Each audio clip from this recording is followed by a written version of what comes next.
दोस्तों, राम मंदिर बन गया। अयोध्या में नए निर्माण से ने सबका ध्यान खींच लिया।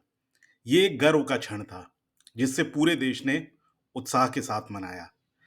लेकिन इस खुशी के बीच एक प्रश्न उठता है। क्या हमने अपने स्कूल्स के स्तर के बारे में भी कभी इतनी गहराई से सोचा है? आज भी भारत के 40% से अधिक सरकारी स्कूलों में उचित शौचालय की सुविधा नहीं है। 15% से अधिक स्कूलों में बिजली उपलब्ध नहीं है। और अनेक स्कूल्स ऐसे हैं जहां एक ही टीचर को अनेक विषयों का ज्ञान देना पड़ता है। ये केवल आंकड़े नहीं हैं, ये हमारे कल के समाज का आईना है। हमारी धार्मिक विरासत हमारी पहचान है। मंदिर, मस्जिद, गुरुद्वारा सब हमें एकता और संवेदना का पाठ पढ़ाते हैं।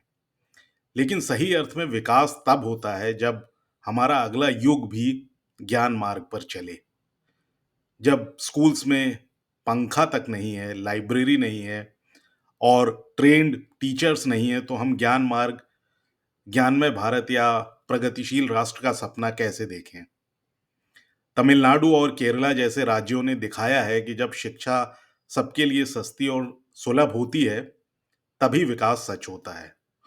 उन्होंने पॉलिसीज में सामाजिक न्याय को केंद्र में रखा और आज उसका परिणाम सबके सामने है। राष्ट्रीय शिक्षा नीति विजनरी डॉक्यूमेंट है, लेकिन वास्तव में अब तक उसके अनेक वादे जमीन पर नहीं उतरे। टीचर्स की ट्रेनिंग, स्थानीय भाषा में पाठ्य सामग्री, कौशल आधारित पाठ्यक्रम अभी भी अलग हैं। और जब स्टूडेंट्स के पास इंस्ट्रूमेंट्स, जानकारी या साधन नहीं है, तो ज्ञान और कला के सपने सीमित हो जाते हैं।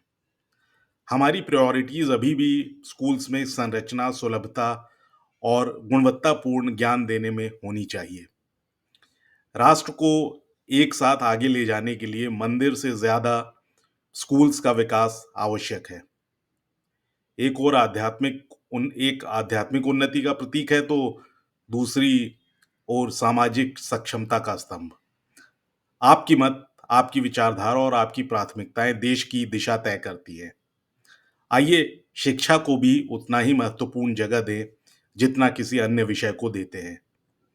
यदि आप मानते हैं कि अध्ययन भी आराधना है, तो अपना विचार लिखिए और हमारे इस वीडियो को अपने दोस्तों तक ज़रूर पहुंचाएं, क्योंकि यहाँ हम बात करते हैं भारत के मूल विषयों की।